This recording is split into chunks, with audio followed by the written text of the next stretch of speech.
In this lesson, we learn about how to convert an analog to digital signal. We start with an analog signal XAT. The signal XAT is sampled by a sampler. A sampler usually consists of a circuit that reads the signal at certain time instant. The signal that coming out from the sampler is called XN. This XN signal is not yet a digital signal. It needs to be converted further so that you can represent it by using finite bits. And this device is called a quantizer. A quantizer is actually a nonlinear circuit. And the quantizing circuit will output a signal that has finite possible value. This finite possible value is then converted using a coder. Okay. The coder is using the input voltage and convert it into a digital bit stream. For example, you might get a bit stream of 0, 1, 1, 0. So that is the binary representation. The quantized signal is called XN.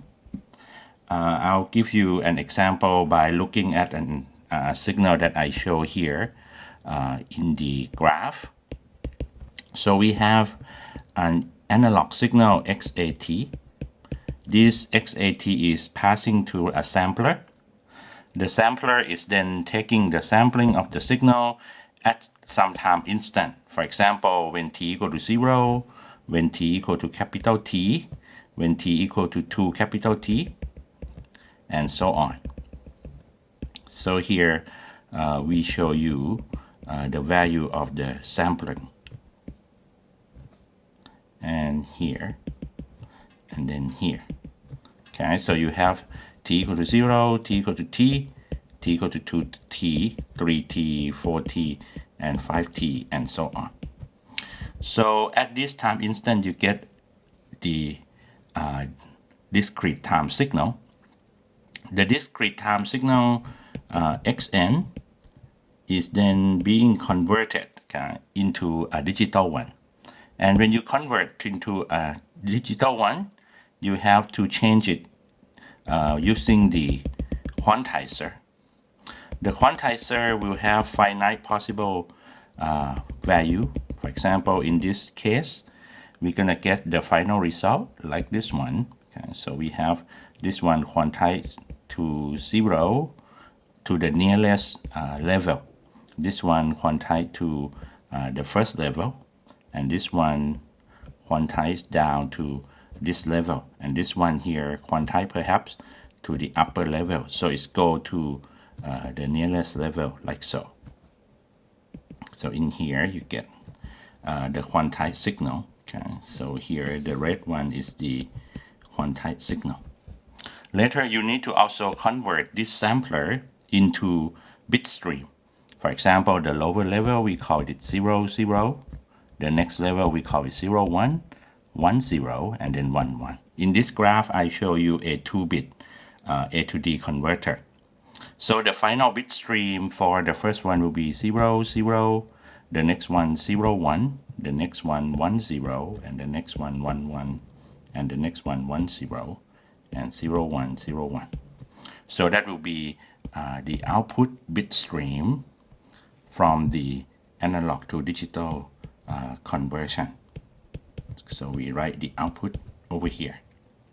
Okay, so in here we kind of visualize a little bit what is the A to D conversion and how it works.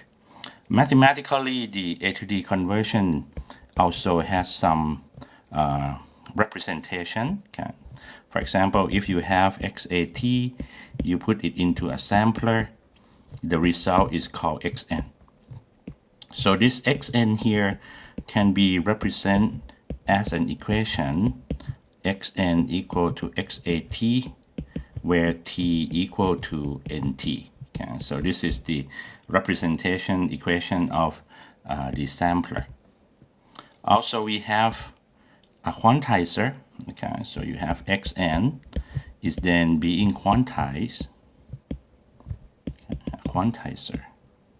A quantizer also has a representation, but since it is a nonlinear function, so we normally represent it by xn equal to q, and then xn. Okay, so we use a symbol like this one. So that is a symbol of quantization. The question come in is that how fast should we do the sampling? How fast should we sampling? If we sampling too fast, the result gonna be number one, too fast, the result gonna end up with you have too many sample. And by having too many sample mean you would need to perform a lot of computation. Okay. So the result will be too many computation that you have to do in 1 second. But if you sample too slow, the result will be that you have to perhaps do not get the signal into the digital domain. So here you lose, you lost the precision, or you lost the resolution. So in this sense, the signal is actually being lost and you cannot reconstruct the original signal. So there should be an optimum sampling. The optimum sampling rate is determined by using the Nyquist sampling rate. Nyquist is a great mathematician. He studied a lot about the sampling and reconstruction. And you might have learned from previous course that we have the optimum sampling rate, which is called the Nyquist rate, equal to 2 of the maximum frequency of analog signal that you are sampling. So next time we'll learn more about how we find the Nyquist sampling rate. That's it for this clip. Thank you.